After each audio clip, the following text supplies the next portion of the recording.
క్రీస్తునందు ప్రియులారా, గొప్ప బహుమానం, గ్రేట్ గిఫ్ట్ మనం పొందాలంటే, గొప్ప బహుమతి దేవుని దగ్గర నుండి పొందాలంటే తప్పకుండా ఈ సందేశాన్ని మీరు వినండి, పూర్తిగా వినండి, గ్రహించండి, గైకొనాల. బైబిల్లో మనము హెబ్రీ పత్రిక మనము చూసినట్లయితే 11వ అధ్యాయంలో ఆ గొప్ప సాక్షి సమూహం అని మనం చూస్తూ ఉంటాం. ఈ హెబ్రీ పత్రికలోని 5 అనుభవాలని మనం ఇక్కడ ధ్యానం చేయబోతున్నాం. మొట్టమొదటిగా హెబ్రీ పత్రిక 2వ అధ్యాయం 3-4 వచనాలు మనం గమనిస్తే, ఇంత గొప్ప రక్షణ నిర్లక్ష్యం చేస్తే ఎలాగూ తప్పించుకుంటావు. ఇది దేవుని సేవకుల ద్వారా బోధించడం ద్వారా ఆరంభమై ఈ రక్షణ మనకు అందుబాటులో ఉంది. మనము ఇంత గొప్ప రక్షణ నిర్లక్ష్యం చేసిన ఎలాగూ తప్పించుకుందాము. అట్టి రక్షణ ప్రభు బోధించుట చేత, ప్రభు ద్వారా బోధించబట్టు చేత, దేవుడు తన చిత్తానుసారంగా సూచక్రియల చేతను, మహత్కార్యాల చేత, నానా విధములైన అద్భుతాల చేతను, వివిధములైన పరిశుద్ధాత్మ వరములను అనుగ్రహించబడు చేతను వారితో కూడా సాక్ష్యమిచ్చుచుండగా విని వారి చేత మనకు దృఢపరచబడిన. హెబ్రీ పత్రిక 2వ అధ్యాయం 3-4 వచనాలు మనం చూస్తున్నాం. యేసు క్రీస్తు ప్రభువారు ఈ లోకానికి వచ్చి ఆయన సూచక్రియలు, అద్భుతాలు, మహత్కార్యాలు జరిగిస్తూ పరలోక రాజ్యం సమీపించినది, మారు మనసు పొందండి అని ఆయన బోధించుట చేత ఈ గొప్ప రక్షణ ప్రారంభించబడింది. ఆ రక్షణ బోధ తదనంతరం ఆయన శిష్యుల ద్వారా, తర్వాత సేవకుల ద్వారా, ఇప్పుడు నా ద్వారా దేవుని సువార్త మీకు వినిపించబడుతుంది. దేవుని సువార్త నిజమని, సత్యమని, యథార్థత అని రుజువులుగా, సువార్తను నమ్మటానికి వీలుగా అద్భుతాలు, సూచక్రియలు, మహత్కార్యాలు జరుగుతాయి. యేసయ్య జరిగించాడు. అప్పుడు మనము గొప్ప రక్షణ పొందుకుంటాం. అంటే మారు మనసు పొంది, బాప్తిసం పొంది, పరిశుద్ధాత్మ అనుభవంతో మూర్ఖులకు ఈ తరం వారికి వేరై బాప్తిసం పొంది రొట్టె విరుచుట్లో, ప్రార్థన చేయట్లో, సహవాసం అందు ఎడతెక్కకుండా ఉండాలని 8 అనుభవాలు అక్కడ మనం చూస్తాం అపోస్తలుల కార్యాలు 2వ అధ్యాయంలో. ఇది గొప్ప రక్షణ.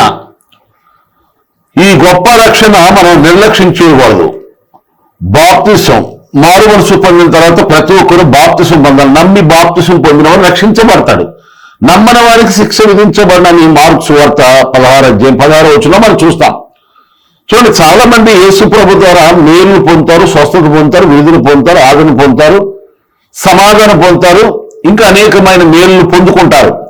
రక్షణ మాత్రం పొందుకోవటానికి ఆలస్యం చేస్తారు. అందుకే బైబిల్ ఏం చెప్తుందంటే, తడవు చేయటం ఎందుకు, నువ్వు లేచి బాప్తిసం పొంది నీ పాపమును కడిగేసుకోమని ఉంది. బాప్తిసం పొందుటకు నాకు ఆటంకం ఏమి, ఇవో నీళ్ళు నాకు ఇచ్చేయమని ఒక దేశ ఆర్థిక మంత్రి అపోస్తలుల కార్యాలు 8వ అధ్యాయం మీరు చూస్తే ఆ అధ్యాయంలో ఆయన బాప్తిసం పొందాడు. దారిలోని త్రోవలోని. అపోస్తలుల కార్యంలో 16వ అధ్యాయం చూస్తే ఒక శిరసాల నాయకుడు అర్ధరాత్రి తన కుటుంబంతో కూడా బాప్తిసం పొందాడు. దీని అర్థం ఏంటంటే, బాప్తిసం పొందడం తడవలేవాడు.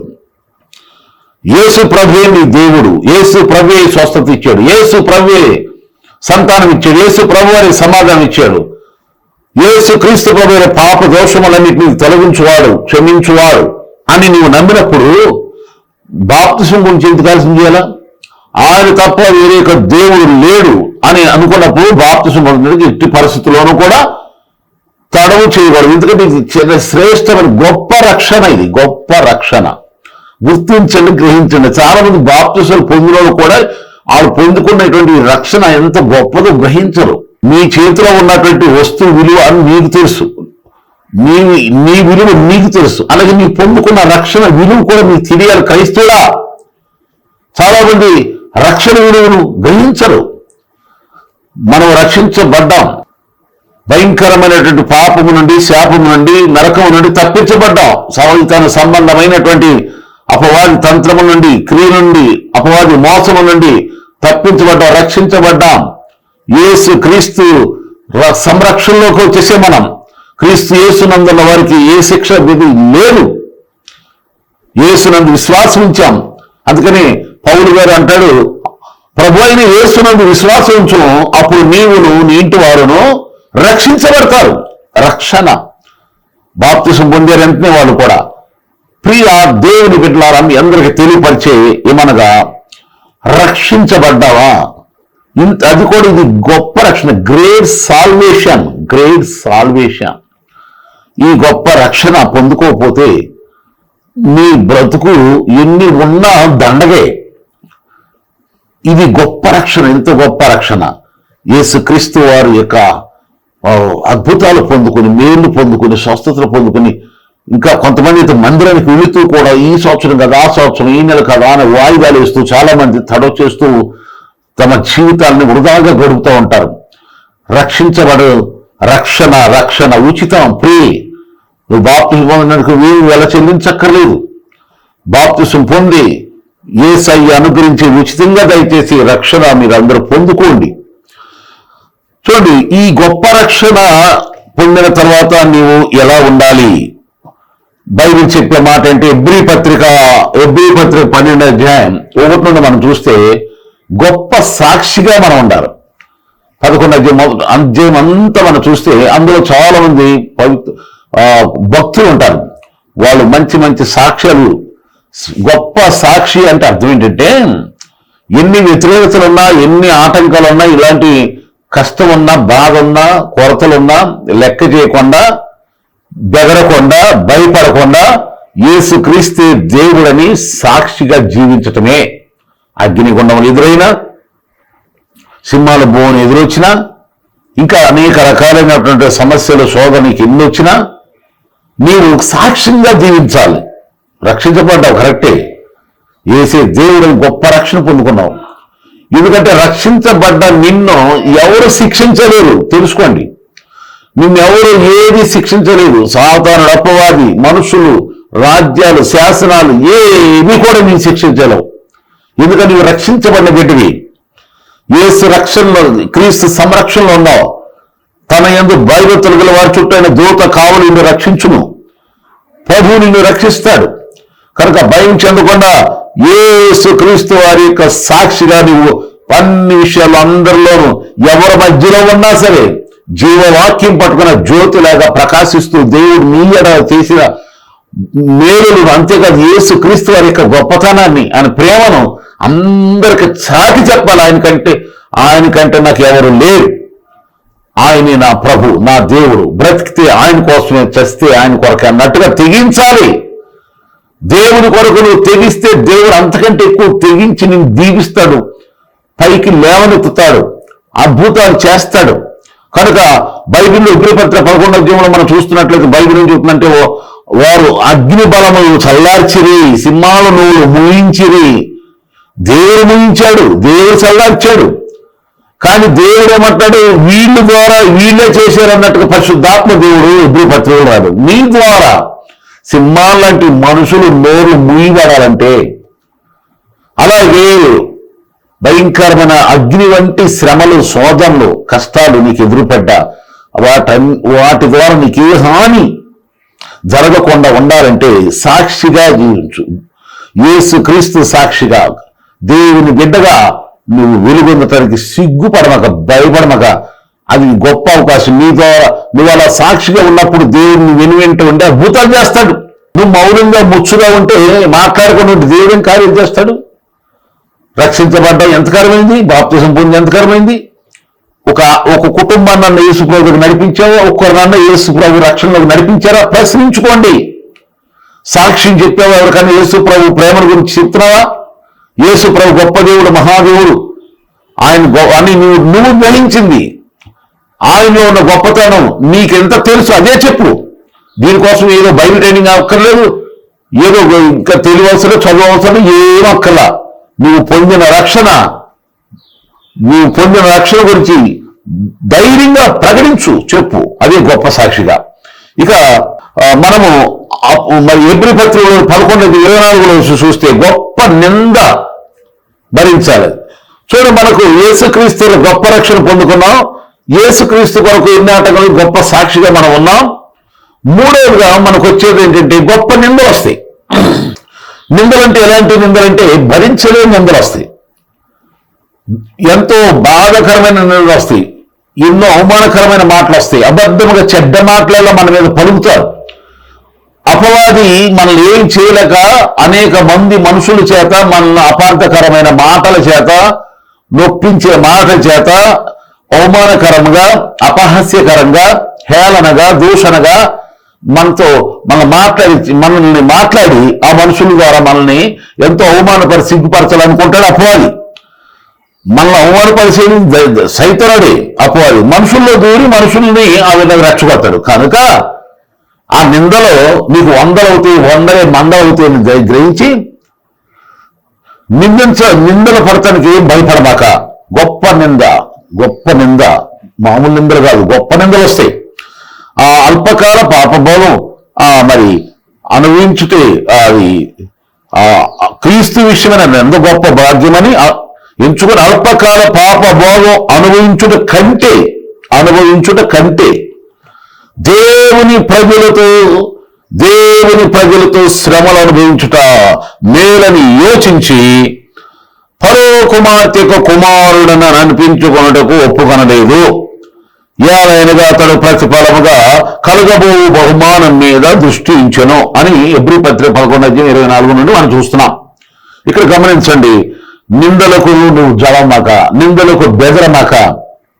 ఎలాంటి ప్రభు నిమిత్తం ఎలాంటి నిందలు వచ్చినా సరే నువ్వు భరించాలి. యేసు ప్రభువే భరించాడు మన కోసం. ఆ అవమానాన్ని నిర్లక్ష్యం చేశాడు. ఆయనకంటే గొప్పలమా మనం? ఆయన్ని ఎన్నో రకాలైన, ఆయన తాగుబోతుడు కాదు, తాగుబోతు అన్నారు. ఆయన పాపి కాదు, పాపపాపుడు అన్నారు. అలాగే ఆయన సుంకర్లకు పాపులకు స్నేహితుడు అన్నారు. యేసుక్రీస్తు ప్రభు అని తిండిపోతు అన్నారు. యేసుక్రీస్తు ప్రభుని దయ్యం పట్టినోడు అన్నారు. యేసుక్రీస్తు ప్రభుని పిచ్చి ఎక్కునోడు అన్నారు. ఆయనకంటే గొప్ప నిందలు మన మీకు వచ్చేవి. కనుక ఇలాంటి నిందలు వచ్చినా, ప్రభు నిమిత్తం ఎలాంటి గొప్ప నింద వచ్చినా దాన్ని మనం ఓర్చుకోవాలి. గొప్ప రక్షణ పొందే గొప్ప సాక్షిగా నీకు చూస్తున్నాడు, గొప్ప నిందలు వస్తాయి. తర్వాత మనము హెబ్రీ పత్రికలోని మనం చూసినట్లయితే, హెబ్రీ పత్రికలో మనం ఇంకొక విషయాన్ని 10:32 చూస్తే, 10:32 రెండు విషయాలు అక్కడ ఉన్నాయి. 32-35 చూస్తే గొప్ప పోరాటం, గ్రేట్ వార్, మనకు గ్రేట్ సాల్వేషన్, గ్రేట్ విట్నెస్, సాక్షిగా ఉంటావు. గొప్ప రక్షణ పొందిన నువ్వు గొప్ప సాక్షిగా జీవిస్తున్నప్పుడు గొప్ప నిందలు వస్తాయి. గొప్ప నిందలతో పాటు గొప్ప పోరాటం, ఎదురాడాలి. పోరాటం యుద్ధం లాగా ఉంటుంది. నువ్వు పోరాడి జయించాలి. ఏదైనా సరే, ఒక ఆర్మీ, ఒక మిలిటరీ, పోలీస్, ఇంకా ఏదైనా సరే ఉద్యోగాలు పొందుకునే ముందు అనేక విధమైనటువంటి శిక్షణలు ఉంటాయి. ఆ శిక్షణలో నిలబడినటువంటి వాళ్ళని దేశ రక్షణ కొరకు, ప్రజారక్షణ కొరకు వాడతారు, ఉద్యోగాలు ఇస్తారు. అలాగే ఇంకా వ్యాపారం చేసేటప్పుడైనా, వ్యవసాయం చేసేటప్పుడైనా, మరి ఏదైనా సరే పోరాడతాం. అలాగే కుటుంబంలో కూడా అనేక రకమైన చెప్పుకునేవి అనేకటువంటి పోరాటాలు ఉంటాయి. అవి చెప్పుకునేవి కాదు, ఒకరికొకరు కొన్ని సమస్యలు ఉంటాయి. అవన్నీ సహించి ఓర్చుకుని వాటిలో మనం నిర్దోషమని, నిజమైన వాళ్ళమని, మన సామర్థ్యాన్ని ఎలాగా కనపరుచుకుని, కుటుంబంలోనైతే ఒక భర్తగా పోరాటాలు ఉంటాయి. కుటుంబాన్ని ఎలా పోషించాలని, భార్యగా కుటుంబాన్ని ఎలా నడిపించుకోవాలి, పిల్లల్ని సాదాలి, పిల్లల్ని పెంచాలి, ఇంటి పనులను పోరాటం, ఇవన్నీ కూడా శ్రమ. అలాగే వ్యవసాయ ఉద్యోగాలు, ఇవన్నీ చూస్తే చాలా విషయాలు. కనుక ఇక్కడ గొప్ప పోరాటం. ఇది మనం పోరాడినది దయ్యాలతో, సైతాన్తో, ఆకాశ మండలం దురాత్మల సమూహంతో పోరాడి జయించాలి, సైతాన్ని గద్దించాలి.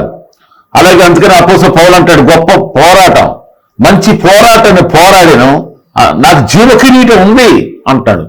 కనుక పోరాటం తర్వాత ఆశీర్వాదం ఉంటుంది. క్రికెట్ మ్యాచ్ చూసేటప్పుడు చాలా మంది తెలుసు, క్రికెట్ ప్రియులకి ఎంత గొప్పగా పోరాడితే మన ఇండియా సౌత్ ఆఫ్రికా మీద గెలిచింది. కనుక ప్రపంచ విజేత భారత్ అనేటువంటి మంచి పేరు ఎలా తెచ్చుకుని మన టీం అందరూ కూడా ఎంతో ఆనందించారు, సంతోషించారు. వాళ్ళని బట్టి భారతదేశ ప్రజలందరూ కూడా ఎంతో ఆనందించారు. అలాగే ఓ క్రైస్తవుడ, దేవుని బిడ్డ, నువ్వు గొప్ప రక్షణ పొందుకున్న బిడ్డ, అలాగే గొప్ప సాక్షిగా జీవిస్తున్న బిడ్డ, అలాగే గొప్ప నిందలు పొందుకున్న బిడ్డ, అలాగే గొప్ప పోరాటాలు ఎదురొస్తాయి. పోరాటాలకు బెదరమక, గెలుపొందు, విజయం నీదే, ధైర్యం ఉండు. ప్రభు అయిన యేసు క్రీస్తు నందు మనకు అన్ని జయమే. యేసు క్రీస్తు ద్వారా మనకు జయం జయం జయం జయమే, విజయమే పొందాలి. కానీ ఎప్పుడు ఓడిపోకూడదు, పడిపోకూడదు, తొలగిపోకూడదు. బెదరొద్దు, అదరొద్దు. దేవుడే నీకు జయం ఇస్తాడు. అప్పుడు ఈ పోరాటంలో మనం జయం పొందుకున్న తర్వాత మనకేం కలుగుతుందంటే ఫైనల్గా ఇబ్రీ పత్రిక 10:32 నందు గొప్ప బహుమానం, గ్రేట్ గిఫ్ట్, గొప్ప బహుమానం పొందాలంటే గొప్ప రక్షణను పొందు. యేసు క్రీస్తు వారు ఉచితంగా ఇచ్చే రక్షణ. ఆ యేసు క్రీస్తు వరకు గొప్ప సాక్షిగా జీవించు. అలాగే గొప్ప నిందలు వస్తాయి, అవమానాలు వస్తాయి, యేసు ప్రభు నిమిత్తం భరించు. అలాగే వాటిని ఎదిరించుతాను, పోరాడు. నిన్ను వాళ్ళు వీళ్ళు ఇన్ను అన్నారని చెప్పి నువ్వు ఫిక్స్ అయిపోమాక. నీవు ఎలాంటి వాళ్ళవో, దేవుడు ఎందుకు ఎన్నుకున్నాడో, నువ్వు పొందిన రక్షణ వీళ్ళు తెలియక మాట్లాడతారు. నీకు తెలుసు యేసు ప్రభువు ఎంత గొప్పవాడు, నువ్వు పొందిన రక్షణ ఎంత గొప్పదో. కనుక దగ్గర పోరాడు, పోరాడు. నేను పొందిన రక్షణ అనేక మంది పొందుకోవాలి, ఆ కనుక దేవుడు నాకు జయం దయచేయాలని పోరాడు, ప్రయాసపడు, ప్రార్థన చేయి, ఉపవాసాలుండు, దేవుని సన్నిధికి సాగుతూ ఉండు. దేవుని సేవా విధానాలు, ధర్మాలు, ప్రభు పరిచర్యల ధర్మాలు, సంఘ నియమాలు, కార్యాలు, క్రమాలు అన్ని పాటించు. కరువులైన కష్టాలైన బెదరమాక, అదే పోరాటం అంట. ఎలాంటి పరిస్థితులు జంకమాక. మనుషులు భయం ఉండకూడదు, సైతం భయం ఉండకూడదు, లోక భయం ఉండకూడదు. ఏ బెదరకు, దేనికి బెదరద్దు. అప్పుడే నీ దేవుడు నీ పక్షంగా నిలబడి నీకు గొప్ప జయాన్ని ఇస్తాడు. ఆ జయం ఇచ్చిన తర్వాత బహుమానం, గొప్ప బహుమానం. నువ్వు అనుకోవు, ఊహించనటువంటి అద్భుతాలు మనం అడిగి ఊహించు వాటన్నిటికంటే అత్యధికమైన దేవుడు దయచేస్తాడు. నువ్వు అనుకుంటావు, నువ్వు అనుకోలేవు, అయ్యో నా పిల్లలు ఇలా ఉంటే చాలు అనుకో. కాదు, నీ కుటుంబం అలా ఉంటాం కాదు, నువ్వు ఊహలకు అందరి మీద. అప్పుడు అందరూ నిన్ను మెచ్చుకుంటారు, అందరూ నీ దగ్గరకు వస్తారు. ఎవరైతే దూషించారో, ద్వేషించారో, అవమానపరిచారో, అనేక రకాలైన శ్రమల పాలు చేసి మాటలతో హింసపెట్టారో, రకరకాలైన సమస్యలు కలిగి వాళ్ళందరూ వచ్చి నీ కాలు పట్టుకుంటారు, వాళ్ళందరూ వచ్చి రక్షించబడతారు. అలాంటి గొప్ప బహుమానం, దేవుని చేత హెచ్చించబడే అద్భుతం నువ్వు పొందటానికి, గొప్ప రక్షణ, గొప్ప సాక్షిగా, అలాగే గొప్ప నిందలు, అలాగే గొప్ప పోరాటం, అంతే తప్ప అది జరుపుకుంటూ ఇవన్నిట్లో జయం పొందు గొప్ప మాటలతో వర్ణించాలని గొప్ప ఆశీర్వాదాలు, గొప్ప దేవుని పొందుకుంటూ అట్టి కృప పరిశుద్ధాత్మ దేవుడు నీకు, నీ కుటుంబ దయచేయను కాక ప్రార్థన చేద్దాం. మా ప్రేమ గల తండ్రి, ఎందరైతే ఈ సందేశం ఉన్నారో అందరికీ నీ కృప అనుగ్రహించండి. గొప్ప బహుమానం పొందుకుని ఆశీర్వించబడుదురుగాక, నీకు మహిమ కలుగాక. యేసు నామమున అడుగుచున్నా తండ్రి, ఆమేన్. మరి మీ ప్రార్థన అవసరం ఏముందో నాకు తెలియపరచండి, ఫోన్ చేయండి, లేదా నా వాట్సాప్కి మెసేజ్ చేయండి. ప్రభు మీకు ప్రేరేపణ కలిగిస్తే పరిచయంలో మీరు నాకు సహకారంగా ఉండండి. God bless you all.